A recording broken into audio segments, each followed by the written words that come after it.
Hey, Fanboy Nation. This is your pal Daffy Duck, and you're watching. We're watching Fanboy.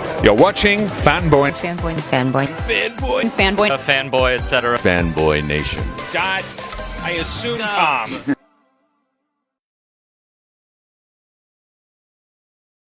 This man used to be living the California dreams, but now not only is he a school teacher, but on top of that, he's going to be at New York Comic Con reuniting with his fellow cast members of the series California Dreams, performing a concert at the event. Aaron Jackson, how are you today? I'm fantastic, brother. How are you? Listen, I am great. When I found out that the reunion was going on, I hit up your PR guy. I was like, how come I didn't know about this sooner? Yes, I'm not in New York. I'm still here in Southern California by the beach, but we definitely got to talk about California Dreams. Dude, this is a wave, like seriously, like this has been like the 30-year wave of California Dreams, you know, and for me, it was like from dream to California dream, right? Like, cause I moved from Pittsburgh. I just finished college and I'd moved to Los Angeles, and like I was there like no time. And then the next thing I know, I'm cast on this like existing, like pretty awesome show. And then now 30 years later, I'm here doing another one. You know, yeah. Well, I appreciate you taking the time to talk to me. The show, here's the funny part about the show, that we bought the premise. So the fact that it's a band working out in the Garrison's garage, and Brentley Gore and Heidi Lanehart, who play Matt and Jenny respectively, end up leaving the show, yet we keep the band performing in their garage. But to make up for it, Samantha Wu, who is played by Jenny Kwan, is now the foreign exchange student who speaks better English than I do, and now is part of the band, and everything just moves smoothly. Right. Yeah. Peter Engels was a genius. You know, I have to say that. You know, it used to be one of those days he would say, you know, you had to talk good about your boss, but now he's not my boss, and yet he's still a genius. He had this unique way of like just telling a story so quickly and getting so many people involved. And we were that first show that really kind of hit like everything. You know, from having an African American and an Asian and a Hispanic and all in one setting, right? And it was genius. But it was also not forced. That was the other thing. No, and they blended the cast very well.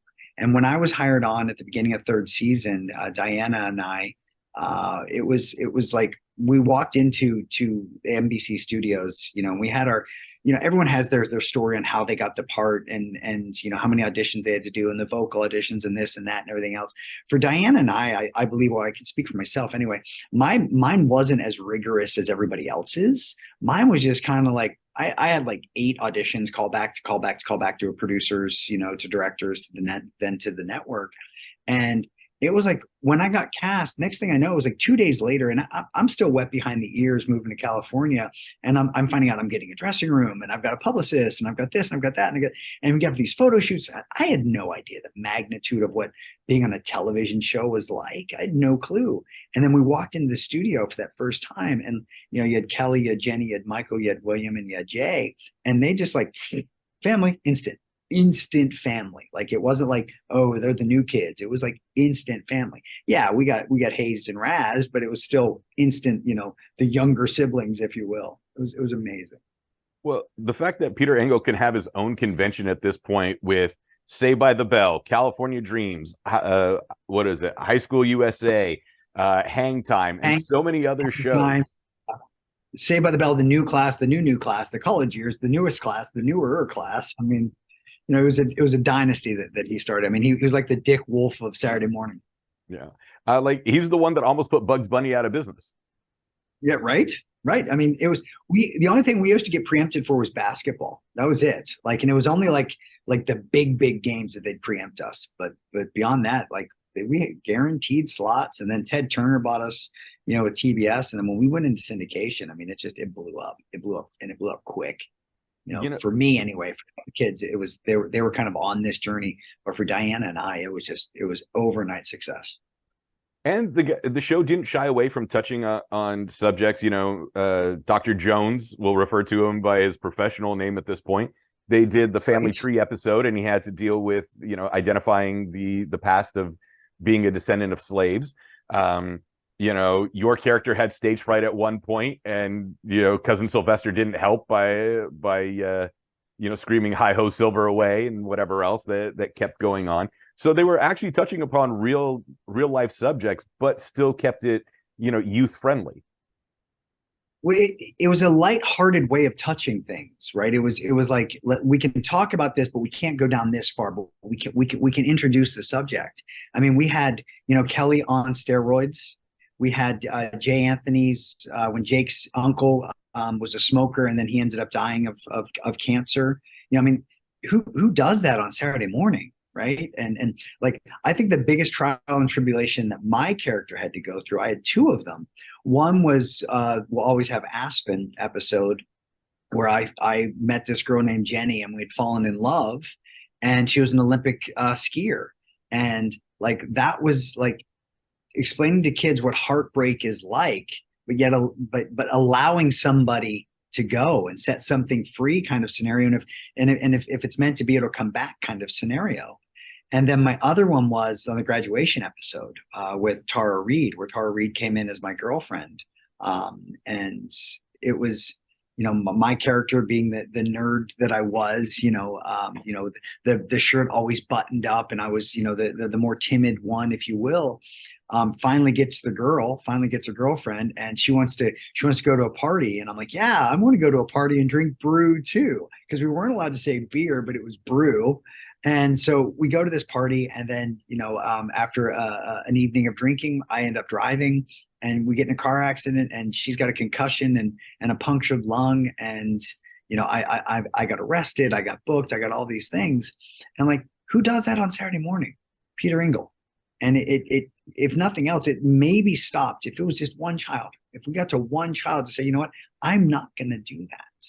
And I believe we got to a lot more than just one. I'll be very honest. You know, the amount of fans that still come to these conventions or email or social media, and they'll say, you changed my life. Your show changed my life. You know, Jay Anthony did this, or Dr. Jones did this, or Kelly Packard or Jenny Kwan did, like, we changed lives. And I don't think any one of the nine of us at that time knew what this was. We thought it was a one and done, right? It's just a spin-off of a spin-off. It's just, we're the Partridge Family. That's all it is. We're so much more than that. Well, you bring up the Partridge Family being a TV band. You guys are a TV band.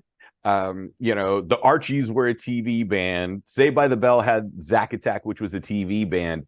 And you guys are performing Friday night at New York Comic Con in a 30-year reunion. So there's the panel, there's the meet and greet, and then there's the live concert. Are there going to be like surprise guests where, like, you know, the cast of Saved by the Bell comes on and does the Zack Attack song? Is there going to be like any of that other stuff? The Partridge Family will show up, or whatever else. All the Monkees and the Beatles are coming back too. You know, if there is, I have not been brought privy to that information. You know, Jenny Kwan, if you're listening, I love you, I love you, I love you. You've set this amazing weekend up for all of us to reunite. I think we're more excited about it than the fans are. But Jenny put so much time and effort and energy into this, and then she kind of got all of us on board. And, you know, Thomas opening up for us, which is amazing. I mean, I'm fanboying over Thomas, like, because I was an American Pie geek. Like, I loved those shows, and Thomas and I have this cool, like, weird connection, because in American Pie he dated, you know, Tara Reid in the film, and I dated her on my show. So that's our connection. So I'm kind of hoping that's going to make like us instant brothers. So he's opening up for us, and then we're doing an 1.5-hour set, and Brentley's going to front load, you know, 99% of the songs, just because, you know, my character, I was singing Steve's, you know, someone else's voice. I was merely just the Muppet behind it kind of scenario. The acting was obviously me. And then Jay Anthony's going to be singing a handful, and Jenny and Kelly are singing. William's doing Next Big Thing. We're doing it's just an amazing set that evening. It's an 1.5 hours, and I think we have a couple of extra songs that we're probably going to pack in there at the end. But don't know. I mean, I'd love it if Zack and Kelly showed up. They're both in New York, so they might show up. You never know, man. Never know. Hey, you can throw in the Cast a Kid video and go back to the 80s and do an 80s and 90s tour. Right? And I'm telling you, we could do this whole big bop thing. We can make it happen. And you could MC this whole jam for us. It'd be Listen, awesome. if you bring me on as an MC, I'd be thrilled. Dude, I'd kill to have your voice. You've got an amazing speaking voice. Like Thank you. like, I also do PA announcing for college and minor league sports. So it's where it's at, dude. It's like they're like, and I can get that at about midnight. Like I've got that natural rasp, but yours is just like authentic, man. I love it. well, I appreciate it. Thank you. We mentioned how the show had its moral implications and telling stories that introduced it to a younger audience, but still made it relatable and kid friendly. And that's something, if we go back 40 years into the 80s with like the G.I. Joe and Transformers and He-Man cartoons, where they had the moral at the end, and then in the early 90s to mid 90s, where, the stories were there, yet they were still entertaining. And now we've kind of gotten to the point of it's disposable culture. Here's a cartoon, 30 minutes, done. Here's a show, 30 minutes, and it's done. And there's nothing that we got from it other than 30 minutes, I don't want to say wasted, but 30 minutes spent being entertained and not having any sort of lesson come from it. You're a father yourself of 5. What is it like, having what we grew up with and what you produced for younger audiences to now seeing what your kids are consuming and going, there's not really that message there? Well, I've got 2 daughters, and then my wife has 3 kids, and so we're this blended family, right? And so what I grew up watching, what you grew up watching, I grew up on the Partridge Family. I grew up on the Brady Bunch and Leave It to Beaver, and those types of shows, which had that kind of moral message to a degree. They had something, especially the Brady Bunch, right? Because that was so kid generated and for kids.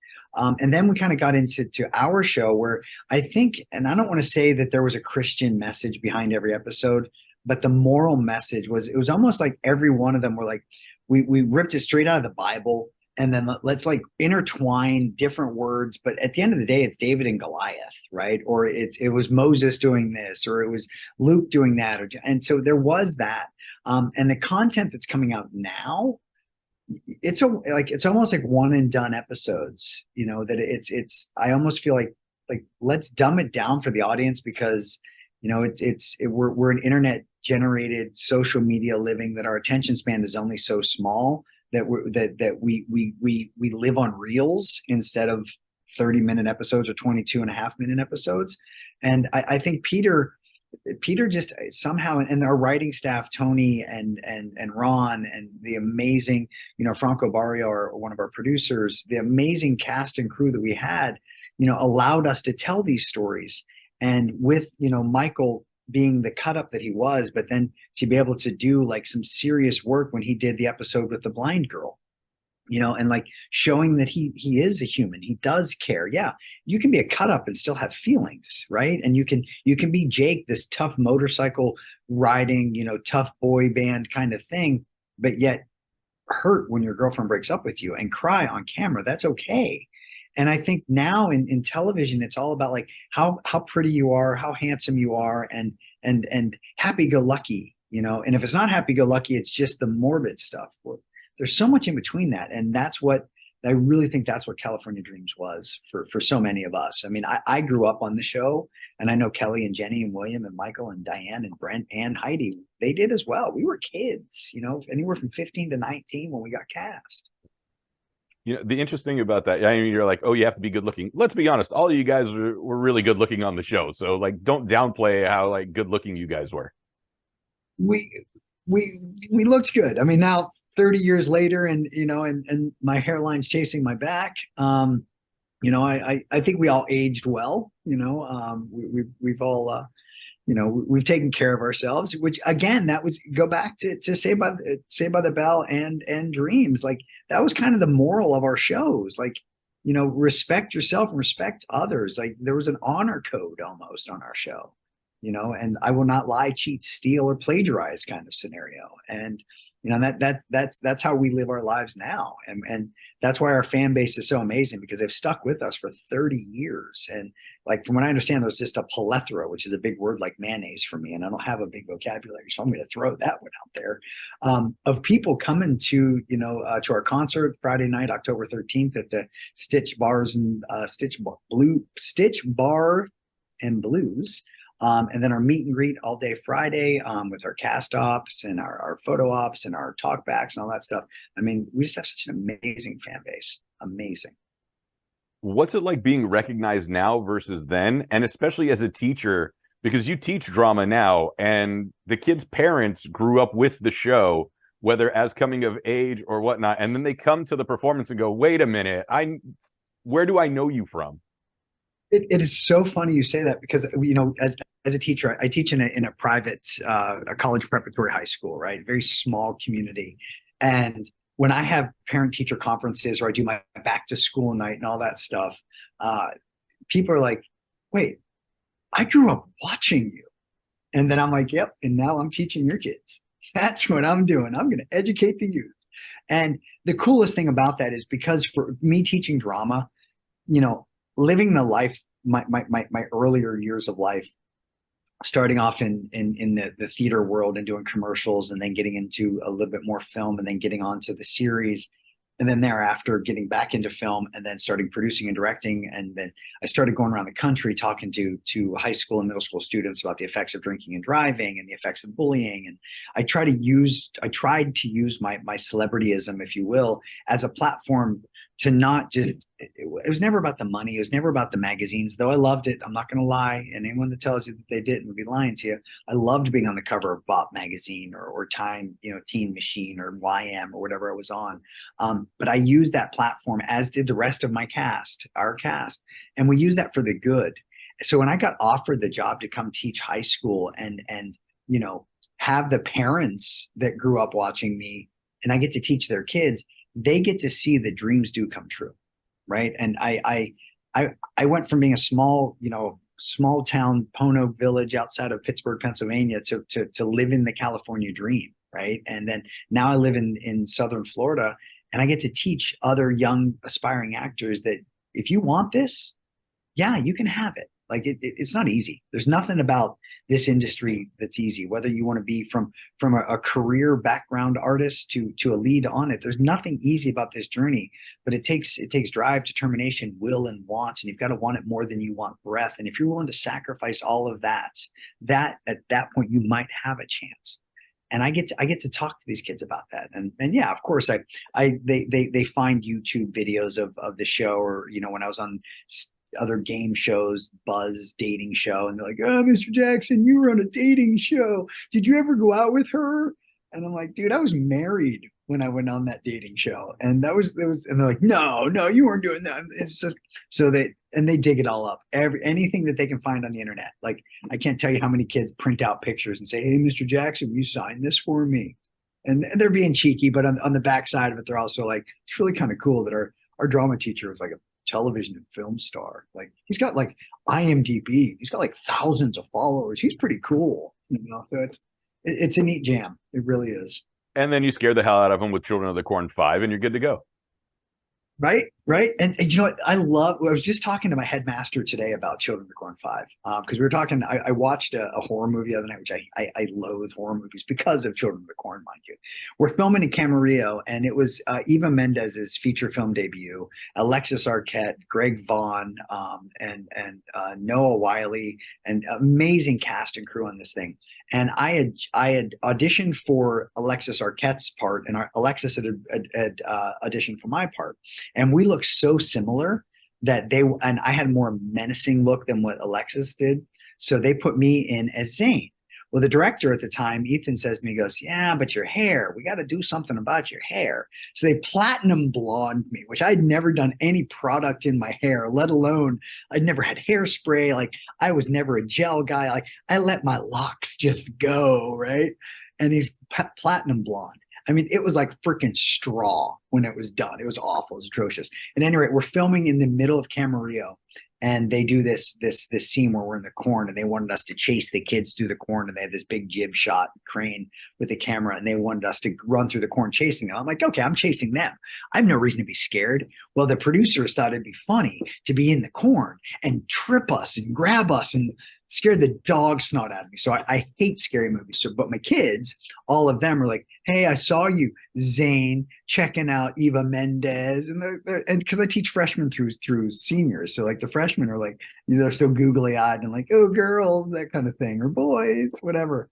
And then I did a feature not too long ago called Todd, where it was a psychological thriller, which was completely different than the horror. So I kind of like that genre a little bit better than the horror stuff. But my kids, for some reason, love the horror, and they constantly. It's not a day that goes by that I'm not reminded of that film. That's awesome. Listen, Aaron, before I let you go, remind us about what's going on Friday, October 13th. With the concert and the reunion, and then where can we find you on social media to get the ball rolling and keep talking about California Dreams and everything else that you got going on? Well, prekindle.com to get your tickets if you haven't gotten them already. So again, prekindle.com. You can go to my social media. I've got all kinds of links on there with a code that'll take you directly to it on my page, which is the official Aaron Jackson is my my Instagram. You can find me on Facebook just under Aaron Jackson. I was blessed. I was the first Aaron Jackson to be on Facebook, so I have the original and all of that. So you don't have to know official on the front side of that. But it's Friday night. Our concert starts at the pre-show with Thomas, and then our concert starts at 7:30, 8 o'clock at Stitch Bar and Blues. And then we're 3 blocks away from Comic-Con. So come out, join us, prekindle.com to get your tickets. You got Brentley, you got Jay, you got William, you got Michael, you got me, you got Diana, you got Heidi, you have Kelly, and you have Jenny. You have all 9 of us for the first time in my 30 years to be all together in the same place. I've never met Heidi, and I haven't seen Diana in 30 years. Since we wrapped, I have not seen Diana. A lot of us got together 3 years ago when we did the concert in Los Angeles at the pop-up, and that was amazing. So this is your time, guys. So come on out, prekindle.com to get your tickets. Friday, October 13th. And love you guys. Can't wait to see you.